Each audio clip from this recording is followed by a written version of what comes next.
Donc cet événement organisé par la Maison du Cirque et donc la ville de Bruxelles va, je crois,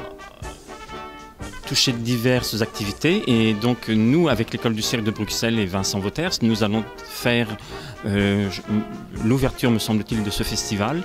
Donc en faisant faire à nos élèves une traversée donc, de 40 mètres, 45 mètres de long à 9 mètres au-dessus de l'eau, avec en essayant de travailler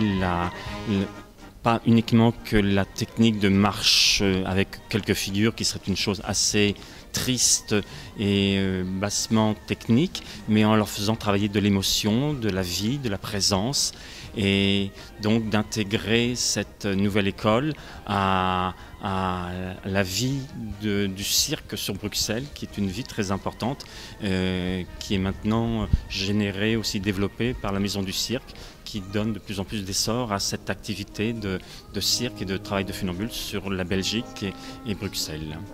Mon activité de funambule, d'abord je travaille avec un balancier, car il y a des gens qui travaillent à 1 mètre, 1 mètre 50 du sol, qui travaillent sans balancier. Le funambule est une personne qui travaille en hauteur et sur des grandes longueurs de câbles, avec un balancier, ce balancier l'aidant à se stabiliser dans l'espace.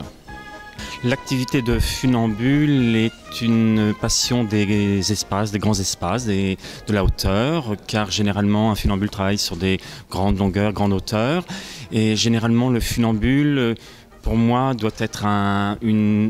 avoir l'âme de Pierrot, ça veut dire de ce personnage de Lunaire qui aime la lenteur, la douceur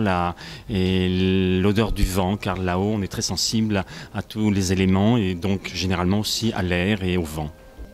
Une petite question qu'on pose à la fin de chaque interview, qu'est-ce qui est essentiel pour vous ?